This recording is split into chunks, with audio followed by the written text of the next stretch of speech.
ગગન online એકેડમીમાં આપનું હાર્દિક સ્વાગત છે. વિકાસ પરીક્ષાલક્ષી એસાઇનમેન્ટ પ્રથમ પરીક્ષા ધોરણ 10 પ્રકરણ 7 વિભાગ સી જે છે એનું સોલ્યુશન આપણે ગયા વિભાગમાં કર્યું, જેમાં આપણે 1 થી 5 દાખલા ભણ્યા. હવે આપણે 6 નંબરના દાખલાથી શરૂ કરીએ. તો મોડું ન કરતાં સ્ટાર્ટ કરીએ. તો દાખલા નંબર 6માં આપણને એવું કીધું છે કે અંતરસૂત્રની મદદથી બતાવો કે આ જે બિંદુઓ છે, બરાબર છે, એ સમરેખ બિંદુ છે. સમરેખ એટલે શું મિત્રો? એક જ રેખામાં આવેલા હોય. દાખલા તરીકે આ મેં રેખાખંડ દોર્યો અને દાખલા કે એ બી સી એક જ રેખાખંડમાં હોય તો એ બી અંતર અને બીસી અંતરનો સરવાળો ગયો તો મને એસી જેટલો મળે. એટલે કોઈ પણ બે અંતરનો સરવાળો ત્રીજા બરાબર મળે તો એનો મતલબ શું થયો કે ત્રણેય બિંદુઓ સમરેખ છે. તો ધારો કે બિંદુઓ આપણને કયા આપેલા છે? બિંદુઓ એ 0-3, બી 1-1 અને સી ધારીએ સી શું આવેલો છે? 2-1 આપેલ છે. ઓકે, હવે આપણે અંતરસૂત્રનો ઉપયોગ કરીને પહેલાં AB સ્ક્વેર એના ઉપરથી AB શોધીશું. તો AB સ્ક્વેર લખ્યા 0 - 1 વર્ગ, ઓકે, વત્તા -3 માઇનસ પ્લસ 1 વર્ગ, બરાબર. તો 0 - 1 -1 વર્ગ શું થશે? 1 થશે. -3 અથવા એક સ્ટેપ કરી, ચલો -1 વર્ગ લખ્યો, -3 અને 1 એટલે -2 વર્ગ લખ્યો. 1 વર્ગ 1, 2 વર્ગ શું થશે? 4. એટલે આપણને શું મળ્યા? 5 મળ્યા. એટલે AB સ્ક્વેર બરાબર 5 મળ્યા. વર્ગ સામે એટલે શું થાય? વર્ગમૂળ થાય. એટલે AB બરાબર વર્ગમૂળમાં 5. 5નું વર્ગમૂળ નીકળી શકે નહીં. પછી આપણે શું કરીએ? બીજું અંતર લઈએ BC સ્ક્વેર, આ અને આ એટલે 1 - 2 વર્ગ વત્તા -1 - 1 વર્ગ, બરાબર છે. તો એ શું આવશે? -1 વર્ગ આવશે વત્તા -1 - 1 -2 થઈ જશે એટલે -2 વર્ગ, 1 વર્ગ પ્લસ 1 અને -2 વર્ગ 4 થશે. તો BC સ્ક્વેર આપણને શું મળ્યા? 5 મળ્યા, બરાબર છે. તો ઉપરના દાખલાની જેમ જ વર્ગ સામે એટલે વર્ગમૂળ થાય. એટલે BC બરાબર આપણને કેટલા મળ્યા? વર્ગમૂળમાં 5 મળ્યા મિત્રો. ઓકે, આગળ વધીએ. હવે આપણને એક્ઝેક્ટલી AC સ્ક્વેર જોઈએ છે. તો AC સ્ક્વેર એટલે શું? એ અને સીના એમનો તફાવત પ્રમાણે લઈશું અંતરસૂત્રનો ઉપયોગ કરીને. તો 0 - 2 વર્ગ, -3 - 1 વર્ગ, તો વત્તા -3 - 1 વર્ગ, તો -2 વર્ગ આવશે અહીંયા. -3 અને -1 એટલે -4 વર્ગ, તો 2 વર્ગ શું થશે મિત્રો? 4 થશે અને 4 વર્ગ 16 થશે. એટલે આપણને અહીંયા મળશે સરવાળો 20. તો AC સ્ક્વેર 20 મળ્યો. AC સ્ક્વેર બરાબર 20 મળ્યો. તો AC બરાબર વર્ગમૂળની અંદર 20ને આપણે 5 × 20 લખ્યા. આપણે બને તેટલો શું છે? વર્ગમૂળ નીકળી જાય એવી સંખ્યા બહાર લઈ લેવી પડે. તો 4નું વર્ગમૂળ 2 નીકળી ગયું, 2 થઈ ગયું અને વર્ગમૂળ 5 રહેશે. તો આપણે જોઈ શકીએ છીએ મિત્રો, આ બંનેના સરળ બરાબર આ થાય છે. આમ AB + BC બરાબર વર્ગમૂળ 5 વત્તા વર્ગમૂળ 5 બરાબર 2 વર્ગમૂળ 5 માટે આ તો AC હતા. એટલે કે AB + BC બરાબર AC મળે છે. માટે આપેલ બિંદુઓ શું છે? આપેલ બિંદુઓ જે 3 છે એ સમરેખ બિંદુઓ છે. સમરેખ એટલે એક જ રેખામાં આવેલા છે. ઓકે, સમરેખ બિંદુઓ છે. નેક્સ્ટ દાખલા તરફ જઈશું મિત્રો. 7ની વાત કરીએ. અહીં તમે જોઈ શકો છો કે જો સી બિંદુ જે છે એ બિંદુઓ A અને B જે છે એમને જોડતા રેખાખંડનું મધ્ય બિંદુ હોય તો X અને Y શોધો. તો એનો મતલબ એવો થયો કે આ મધ્ય બિંદુ છે, બરાબર છે. આ જે બિંદુ છે મધ્ય બિંદુ છે અને આ બંનેના યામનો સરવાળો કરીને હું 2 વડે ભાગીશ તો મને શું મળશે? આ મધ્ય બિંદુ મળે. તો આપણે શું કરીશું મિત્રો? X1 તરીકે મારા જોડે શું છે? x/2 છે, ઓકે, અને Y1 તરીકે મારા જોડે શું છે? y + 1/2 છે, ઓકે. X2 તરીકે મારા જોડે x + 1 છે અને Y2 તરીકે મારા જોડે શું છે? y - 3 છે, ઓકે. તો આપણે જાણીએ છીએ, આપણે એ લખીશું બિંદુ Cના યામ. તો બિંદુ Cના યામ એટલે શું થશે? તો બંનેના x યામ એટલે કે કોના? A અને B જે છે એ બંનેના x યામનો સરવાળો ભાગ્યા 2 લઈશું, ઓકે, અને બંનેના y યામનો સરવાળો ભાગ્યા 2 લઈશું. એટલે y1 + y2 ભાગ્યા 2 લીધા, બરાબર છે મિત્રો. આગળ વધીએ. Cના યામ આપણા જોડે શું છે? 5 અને -2. X1 તરીકે આપણા જોડે x/2 છે અને x2 તરીકે આપણા જોડે શું છે x+1 છે અને આખાના છેદમાં શું છે મિત્રો 2. y1 તરીકે આપણા જોડે y1+1 ભાગ્યા 2 છે અને y2 તરીકે y-3 છે. આખાના છેદમાં 100 આવશે મિત્રો 2 આવશે.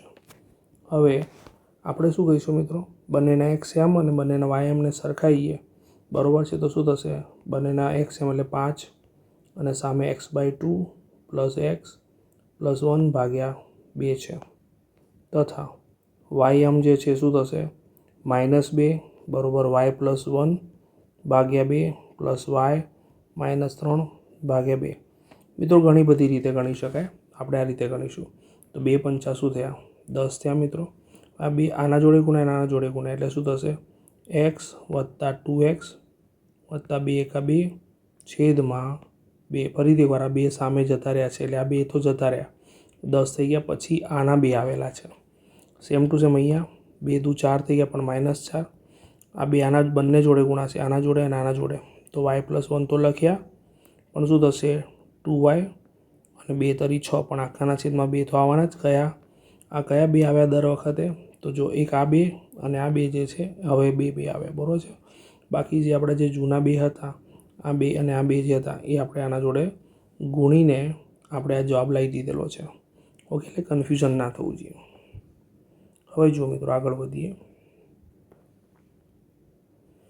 તો જો અહીંયા ફરીથી 2 વડે ગુણી નાખીએ એટલે 10 દુ 20 થઈ ગયા. x અને 2x 3x થશે અને +2. 2 સામે જશે એટલે માઇનસ થશે એટલે 20 - 2 બરાબર 3x. માટે 3x બરાબર શું થશે 18 થશે વ્યવસ્થિત લખીએ તો. માટે x બરાબર 18 ભાગ્યા 3 માટે x બરાબર મિત્રો શું મળશે 6 મળશે. સેમ ટુ સેમ આપણે y માટે ગણતરી કરીએ તો 2 ચોક 8 થશે એટલે -8 બરાબર. y અને 2y કેટલા થશે 3y થશે. 1 અને 6 અસમાન ચિહ્ન બાદબાકી થશે, મોટા નિશાની માઇનસ છે એટલે -5. -5 સામે જશે એટલે શું થઈ જશે +5 થશે અને 3y તો અહીંયા છે જ. વ્યવસ્થિત લખીએ 3y લખ્યા. 8માંથી 5 જે 3 પણ મોટા નિશાની માઇનસ, તો y બરાબર -3/3 તો 3 × 3 માટે y બરાબર કેટલા મળશે મિત્રો -1. તો તમને ખબર પડી જશે, બહુ જ વિશિષ્ટ પ્રકારનો દાખલો છે, મોસ્ટ આઈએમપી દાખલો છે. તો સરસ રીતે તૈયારી કરજો. નેક્સ્ટ દાખલા તરફ જઈએ મિત્રો. વિદ્યાર્થી મિત્રો 8મા દાખલા જેવો દાખલો આપણે ગયા એટલે કે પ્રકરણ 7ના જે પહેલાં 5 દાખલા ભણેલા ને આપણે તેમાં ત્રીજો દાખલો હતો ને એ સેમ ટુ સેમ એના જેવો જ આ દાખલો છે. તો શરૂ કરીએ. ધારો કે બિંદુ P XY એ આ જે બિંદુઓ કયા છે એને નામ આપી દઈએ. એ આપી દો A 7 1 અને B 3 5 થી સમાન અંતરે આવેલ છે. તો સમાન અંતરે છે. તો મિત્રો જ્યારે પણ આવું કરીએ એટલે આપણે શું કરીએ, પહેલાં તો PA થી PB અંતર સરખું છે, બંને બાજુ વર્ગ લઈએ એટલે આપણી ગણતરી કેવી થઈ જાય સરળ થઈ જાય. તો PA² બરાબર PB². તો x - 7 વર્ગ વત્તા y - 1 વર્ગ બરાબર PB x - 3 વર્ગ વત્તા y - 5 વર્ગ બરાબર y - 5 વર્ગ. વિસ્તરણ કરી મિત્રો x², 7 દુ 14x થશે વત્તા 7 વર્ગ 49 પ્લસ y² -2y +1. જો મિત્રો દર વખતે સમજવાની જરૂર આપણે આગળ જોઈ લીધું છે એટલે ઘડી પડી આપણે બહુ ડીપમાં નહીં જઈએ. તો પહેલાનો વર્ગ y², બંનેના બમણા 2y અને અંતિમ પદનો વર્ગ +1 બરાબર છે. સેમ ટુ સેમ અહીંયા કરીશું. x વર્ગ 3 દુ 6x +3 વર્ગ 9 એ જ પણ y² -10y +5 વર્ગ 25. તો ગઈ વખતની જેમ જ આપણે x² ઉડી જશે, y² પણ ઉડી જશે. બીજી કોઈ સરખી સંખ્યા આપણને દેખાતી નથી તો આપણે લખવાનું સ્ટાર્ટ કરીએ. -14x લખ્યા, -2y લખ્યા, 49 ને કેટલા થશે મિત્રો 50. -6x અહીં આવી ગયા, સામે થઈ ગયા પ્લસ, 10y સામે આવશે એટલે શું થઈ જશે પ્લસ. 9 અને 25 કેટલા થાય 34 થાય, સામે જાય એટલે શું થઈ જાય -34 બરાબર 0. હવે આપણે જોઈ શકીએ છીએ મિત્રો કે અહીં 14x અને 6x સજાતી પદ છે, પછી 2y અને 10y સજાતી પદ છે એ સિવાય જે રહ્યું એ પણ સજાતી પદ છે. તો 6x અને 14x એટલે બાદબાકી થશે એટલે કેટલા આવશે 8x પણ કેવા માઇનસ 10yમાંથી 2y જશે એટલે પ્લસ 8y આવશે. 50માંથી 34 જશે તો 16 આવશે પણ કેવા આવશે પ્લસ આવશે બરાબર 0. મિત્રો આપણે -8 કોમન કાઢીએ તો x પ્લસ આવશે, y વાળું માઇનસ આવશે અને 16 વાળું 16 એટલે 8 દુ 16 એટલે -2 થઈ જશે બરાબર 0. તો -8 સામે છેદમાં જતા રહેશે મિત્રો એટલે શું થશે 0 થઈ જશે એટલે x - y -2 બરાબર 0. તો આપણે x અને y વચ્ચેનો સંબંધ મેળવ્યો મિત્રો. આશા રાખું છું તમને ખ્યાલ આવી ગયો હશે. દાખલા નંબર 9 તરફ જઈશું. તો મિત્રો દાખલા નંબર 9ની વાત કરીએ. જો Q બિંદુ જે છે એ P અને R થી સમાન અંતરે હોય તો xની કિંમત આપણે શોધવાની છે અને પછી અંતર QR અને PR પણ શોધવાના છે. તો સર્વપ્રથમ આપણે શું કરીશું મિત્રો, P થી Qનું અંતર સરખું છે અને R થી Qનું અંતર સરખું છે એટલે મેં PQ બરાબર RQ લઈ લીધા. હવે સરળતા માટે આપણે બંને હજુ શું લઈએ છીએ વર્ગ લઈએ છીએ. શું લઈએ છીએ વર્ગ લઈએ છીએ. તો PQ એટલે 5 ઓછા 0નો વર્ગ વત્તા -3 ઓછા -1નો વર્ગ બરોબર RQ x ઓછા 0નો વર્ગ વત્તા 6 ઓછા 1નો વર્ગ બરાબર છે મિત્રો. તો એ 5નો વર્ગ 25 લખ્યો, ડાયરેક્ટ લખું છું ધ્યાન રાખજો. -3 -1 એટલે -4 -4નો વર્ગ શું થઈ જશે +16 થઈ જશે એટલે તો x² જ રહેશે. 6 ઓછા 1 એટલે 5 અને 5નો વર્ગ શું થશે મિત્રો 25 થશે. આમ જોવા જઈએ તો જો અહીંયા પણ 25 છે અને અહીંયા પણ 25 છે, 0 થઈ જવાના, આ બંનેનો શું થઈ જવાનું લોપ થઈ જવાનું. તો અહીંયા આપણા જોડે શું વધ્યું x² બરાબર 16.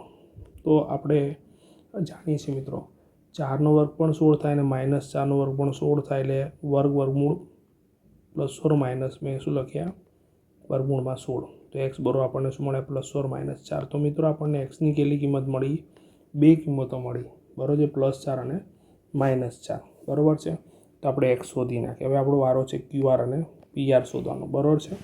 તો QR અને PR શોધીશું આપણે બરાબર છે. તો જુઓ QRની વાત કરીએ તો QR² લઈશું. તો QR એટલે 0 ઓછા xનો વર્ગ વત્તા 1 ઓછા 6નો વર્ગ બરાબર મિત્રો. તો એ શું આવશે -xનો વર્ગ x² થઈ જશે પ્લસ -5નો વર્ગ. તો એ શું આવશે x² અને 5નો વર્ગ 25. તો જુઓ મિત્રો અહીંયા શું થશે x² જે છે એમાં xની કિંમત જો +4 મૂકો કે -4 મૂકો બરાબર છે, ધ્યાન રાખજો. +4 મૂકો કે -4 મૂકો, +4નો વર્ગ પણ 16 થશે, -4નો વર્ગ પણ 16 થશે વત્તા 25.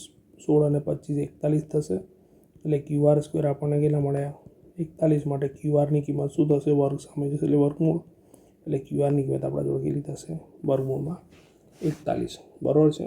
હવે વારો આવે છે કોનો PRનો બરાબર છે મિત્રો. તો અહીં PRની વાત કરીએ ને મિત્રો તો PR એટલે P અને R. તો 5 ઓછા xનો વર્ગ અને -3 ઓછા 6નો વર્ગ એટલે અહીંયા શું થશે xની કિંમત જે છે એકલી નથી, અહીંયા xની કિંમત એકલી હતી. જુઓ 0 ઓછા x એટલે xની કિંમત એકલી હતી, પણ અહીંયા xની કિંમત અલગ અલગ મૂકવી પડશે આપણે. અહીંયા વર્ગ છે એટલે પ્લસ અને માઇનસનો સરખો મળી ગયો, પણ અહીંયા એક જોડે 5 આવે છે તો એકવાર પ્લસ થશે અને એકવાર માઇનસ થશે એટલે આપણે શું કરીશું પહેલાં તો PR²ની ગણતરી કરીએ. તો PR² એટલે શું થાય મિત્રો 5 ઓછા xનો વર્ગ અને -3 - 6નો વર્ગ વત્તા -3 - 6નો વર્ગ બરાબર છે. તો 5 ઓછા xનો વર્ગ લખ્યો અને -3 - 6 એટલે 9નો વર્ગ લખ્યો, 9નો વર્ગ 81. તો આપણને PR² આ મળે બરાબર છે. તો પહેલો કિસ્સો જે છે એમાં x બરાબર 4 મૂકતા આપણે શું કરીએ પહેલાં x બરાબર +4 મૂકીએ. શું મૂકીએ +4. તો PR² બરાબર 5 ઓછા 4નો વર્ગ વત્તા 81. તો 5માંથી 4 જશે એટલે 1નો વર્ગ થશે વત્તા 81. તો 1નો વર્ગ 1 વત્તા 81 એટલે કેટલા થશે મિત્રો 82. એટલે PR² શું થયા 82. માટે PR બરાબર શું થશે વર્ગમૂળ 82. તો જ્યારે xની કિંમત 4 છે ત્યારે PR શું મળે છે વર્ગમૂળ 82. હવે x બરાબર આપણે શું લઈએ મિત્રો -4 મૂકીએ. શું મૂકીએ -4 મૂકીએ. તો PR સ્ક્વેર હવે શું થશે? તો 5 માઇનસ માઇનસ પ્લસ એટલે 5 વત્તા 4 વર્ગ વત્તા 81. 5 વત્તા 4 એટલે 9, 9 વર્ગ શું થશે? 81 વત્તા 81 એટલે કેટલા થશે મિત્રો? 81 બે વખત છે એટલે તો 8 ને 1 ને 1 2 8 દુ 16. તો PR સ્ક્વેર આપણને 162 મળ્યા. તો PR શું થશે? વર્ગમૂળની અંદર 81 ગુણ્યા કેટલા થશે? 2 થશે. 81 ગુણ્યા 2 થશે, બરાબર છે. માટે PR બરાબર 81નું વર્ગમૂળ 9 અને 2ના 2 વર્ગમૂળમાં આવશે. એટલે PRની કિંમત 9 વર્ગમૂળમાં 2 ક્યારે આવશે? જ્યારે તમે x બરાબર શું લો? -4. આશા રાખું છું મિત્રો તમને ખ્યાલ આવી ગયો હશે દાખલાની અંદર. ઓકે, નેક્સ્ટ દાખલા તરફ જઈએ. તો મિત્રો દાખલા number 10 one of the most important example. બને ત્યાં સુધી દાખલો પૂછાઈ શકવાની પૂરેપૂરી શક્યતાઓ છે. પૂછાશે જેમ જ સમજી લો. તો આ આકૃતિ જે છે બરાબર છે, તો અહીંયા આપણે શું હોય છે? ABC બરાબર છે, ત્રિકોણના શિરોબિંદુ છે. મેં ત્રિકોણ દોરી નાખ્યું, રફલી દોરી આપણે, બરાબર છે. હવે શું કીધું? તો શિરોબિંદુ એમાંથી, શિરોબિંદુ જે એ છે આપણું, બરાબર છે, એમાંથી હું મધ્યગા દોરું. જો મધ્યગાની ખાસિયત શું કે સામેની બાજુનું મધ્યબિંદુ જે છે ને એ મધ્યબિંદુને જોડતો રેખાખંડ એટલે શું કહેવાય? મધ્યગા. તો આ જે આપણો AM રેખાખંડ છે એ શું છે? મધ્યગા છે મિત્રો. અને આ શું છે? મધ્યબિંદુ છે. ધ્યાન રાખજો. અને આ મધ્યબિંદુ કોનું છે? BCનું મધ્યબિંદુ છે, બરાબર છે. ઓકે, તો મિત્રો સર્વપ્રથમ આપણે શું કરીશું?